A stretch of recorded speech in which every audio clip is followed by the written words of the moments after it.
few tiny ground rules, and most of you have heard this speech before, so I'll keep it short. Let's be Iowa nice. Don't yell at the candidates. Don't heckle. If you have signs, please keep them down so everybody can hear. And when you leave, please take your trash with you. And without further ado, right now we have for you Ohio Congressman Tim Ryan. Thank you so much. Thank you. How you doing? I have this whole riff about health food, and I don't know if this is the place to give that speech. It's a pleasure to speed date with you here today. Really appreciate it. If you want a second date, you can go to timryanforamerica.com. Let me know. I'm here with my wife, Andrea, and our 5-year-old son, Brady. So if you give them a welcome.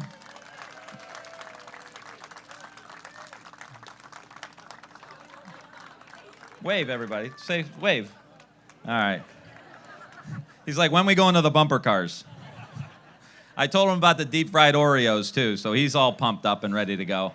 But I appreciate you being here. I really appreciate the opportunity to have 15 or 20 minutes to speak with you about how I feel this country needs to be, the direction I think we need to go. I believe that we need to move from a conversation about reforming our systems that are all broken in the United States to transforming them into new systems. I think we've got to move from the conversation about left or right, and we've got to have a conversation in the United States about new and better. The whole conversation now, I don't know how that goes with you, but it's like, oh, where are you at? You left, you center left, you right? Where are you on the political spectrum? When the entire world, the economy, education, research, healthcare, has blown through the traditional left-right divide. And I believe that the next Democratic nominee has got to be somebody who talks about new and better. You look at the broken economic system that we have, where 75% of the American people are still living paycheck to paycheck. We have huge concentrations of wealth. We have the bottom 60% has not seen a raise since 1980, when the cost of everything else has gone up. You look at the healthcare system is broken. We spend 2.5 times as much on healthcare as every other industrialized country, and we get the worst results. You look at the environment and the fact that we kill 220,000 metric tons of fish at the mouth of the Gulf of Mexico every single year in the United States, plus the climate issues, plus the algae blooms in the Great Lakes, algae blooms in the Lake Okeechobee in Florida, and in lakes all over. Our water quality is down. We have lead pipes that are poisoning our kids. We have an agriculture system that's a monopoly and that clearly is destroying our soil and our environment.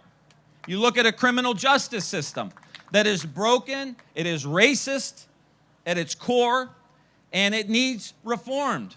Immigration system, broken, clearly needs reformed, where only undocumented workers get busted, but the very employer that tries to hire these people gets off scot-free. So I want to have a conversation with you that'll be slightly longer than the conversation I was able to have with you during the debates. Talk about speed dating. What's your health care policy? 15 seconds. So I want to have a little more in-depth conversation with you because I'm releasing proposals and sharing ideas. I want to first talk about my proposal around the economy. I believe that we need to have an industrial policy in the United States of America where our government, our research, and our private sector are all pushing in the same direction, like Germany does, like China does. And so one of the first positions I'm going to create is a chief manufacturing officer that will report directly to me. And we will put together strategies on how to dominate industries. Let me give you a few examples. The electric vehicle industry. Somewhere in the world, we are going to make the world 10 million electric vehicles in the next 10 years. I want half of those built by American workers in the United States of America.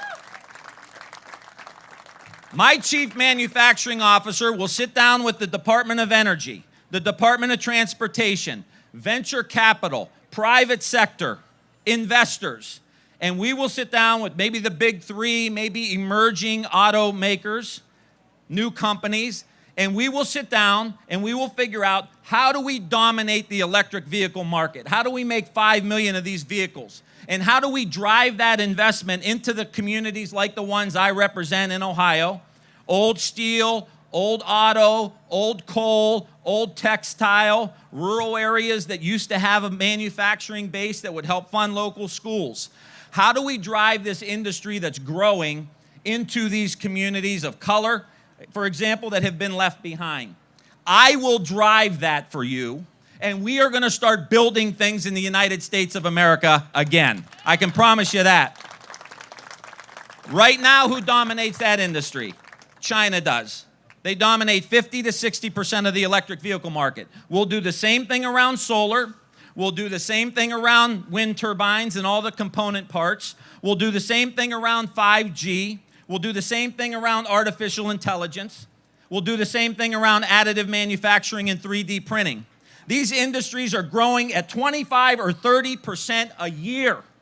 We need a strategy in the United States on how we're going to dominate these industries. And it needs to come from the President of the United States. And I'm telling you, we are going to get this done.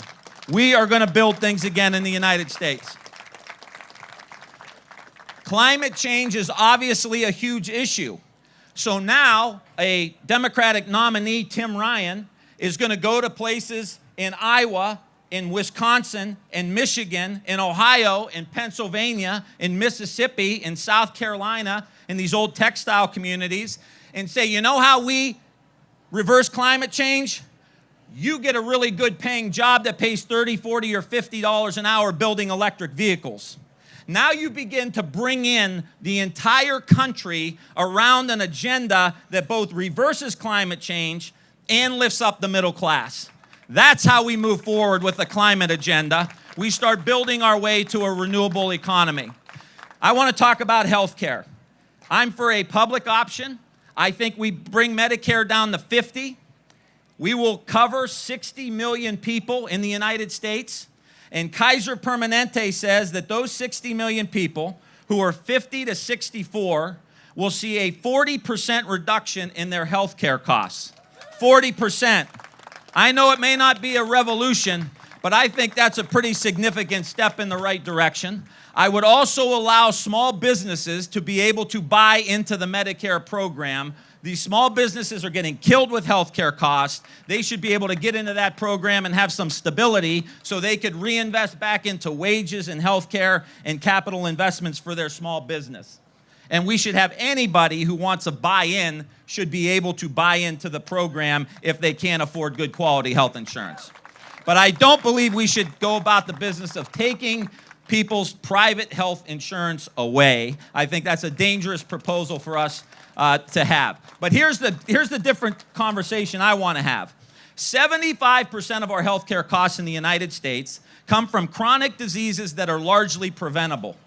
So the next transformation of the healthcare system has got to be about how do we build a system that reverses chronic diseases that are costing us $3.5 trillion a year.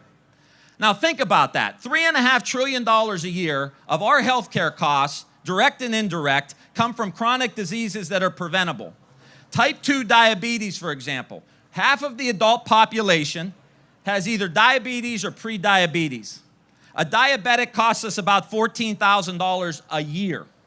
With interventions like food as medicine and other support, we are literally reversing type 2 diabetes across the board in the United States.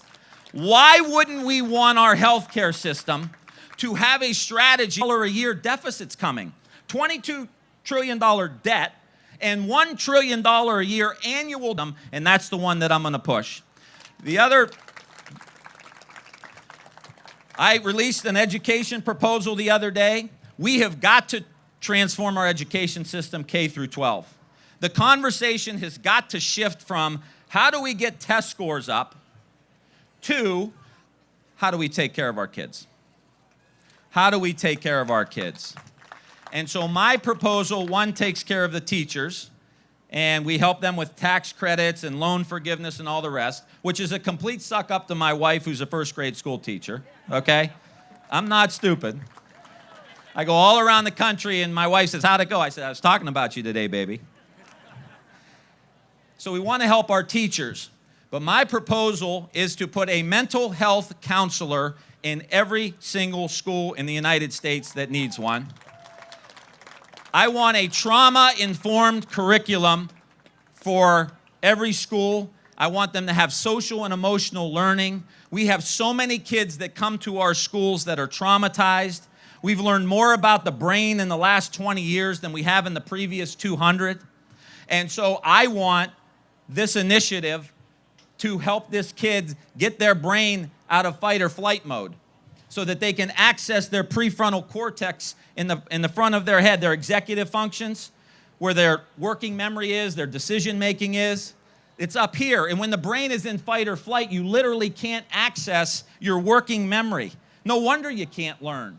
So let's build an education system that gets these kids out of trauma and gets them into a healthy environment so that they can begin to learn again. And what you've seen with robust social and emotional learning programs across the United States is an 11 percentile point increase in test scores.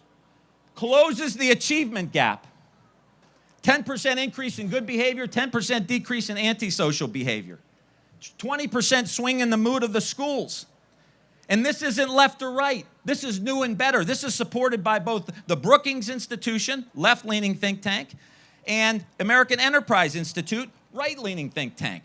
We can move forward with this agenda. Manufacturing. Let's move forward with manufacturing, supported by 80% of the American people. Get out of this left or right polarization. Let's move forward. America, new and better. And I want to lead this charge around these issues. I want to have a conversation around agriculture. I want to transform the agricultural system. You know better than anybody in the United States, and we know it in Ohio, what's happening to rural America. Losing hospitals, losing manufacturing, the downtowns have fallen apart. I have an agenda where we're going to reinvest in small and mid-sized towns, renovate that theater, build that river walk, build that bike trail, start building community again back in our downtowns. And I've done this in Youngstown and Akron and Warren, Ohio, small little towns, because you need that community, and get affordable housing down there in the downtowns. But I want us to move from this monopolistic industrial agriculture system that we have today, and I want us to slowly move to sustainable and regenerative agriculture here in the United States of America. The only farmers in America today really making money are the ones who are doing regenerative agriculture. And this is when you do no-till farming, you do cover crops, and you dramatically reduce your inputs of pesticides and fertilizer. And the soil begins to become more porous. And for every 1% of organic matter you increase the soil, that acre of land can hold 27,000 more gallons of water. We've destroyed the soil in the United States of America. So when the rains come, they take the fertilizer into the rivers, and they go down the river to the mouth of the Mississippi and kill 220,000 metric tons of fish every year. And we get algae blooms. And the farmers aren't making any money. It's been 5 years. I want the Democratic Party to be able to go into rural America and say, we have an agenda to move to regenerative agriculture so that you can start making money again. And I will tell, we are going to have an active rural program. And I know in Ohio, in the last governor's race, the Democrats didn't do well in rural Iowa. The last gubernatorial race in Ohio, we didn't do well in rural America. We've got to show up, tell people we have an agenda for them in rural America. Those small and mid-sized towns, they matter. That's America. They call us flyover states, right? We're not flyover states. We're American states. And we want investments and strategies and not a bunch of platitudes. I want the government to be on our side again. And this is the big deal I want to just stress with all of you. I'm 46 years old. We've got 3 kids, 16, Mason's 16, Bella's 15, Brady's 5. My entire adult life, we've been having culture wars.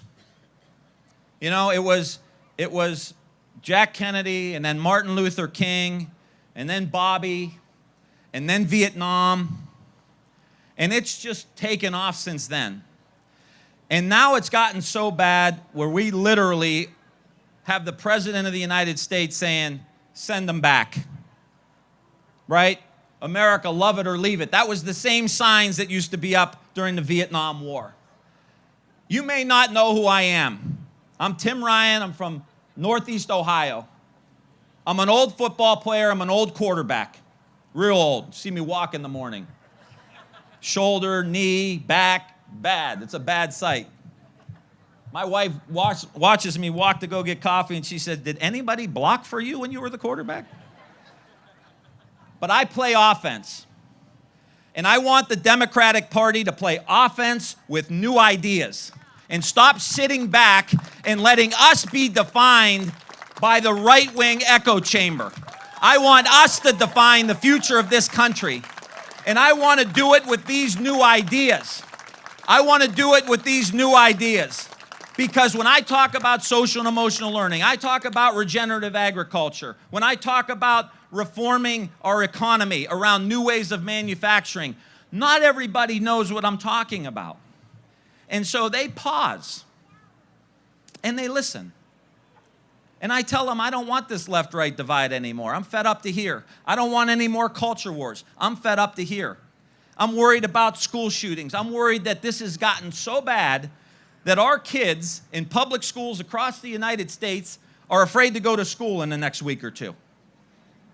That is unacceptable to me. And that should be unacceptable to every good-hearted American. And that means we've got to get these weapons of war off the streets of the United States of America. We've got to have a background check.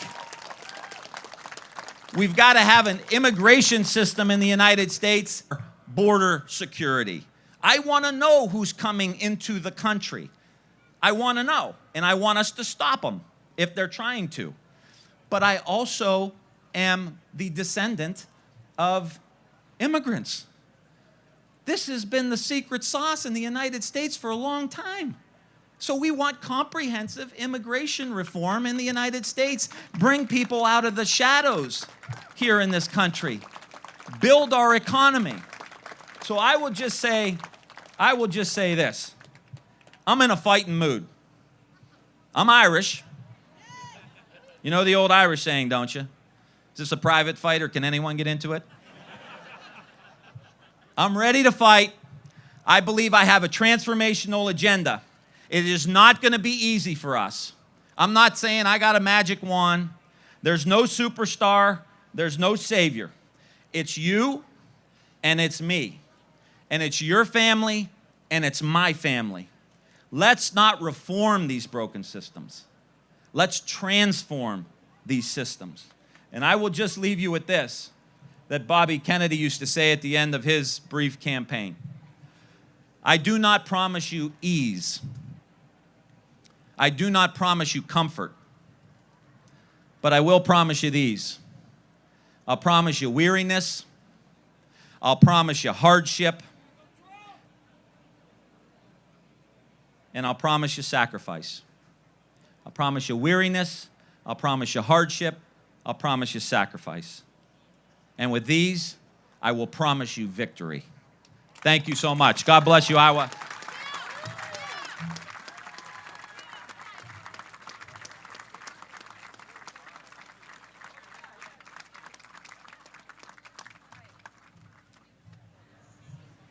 Thanks, everybody. Go get some sunscreen and some water and come back at 12:45 for our next candidate.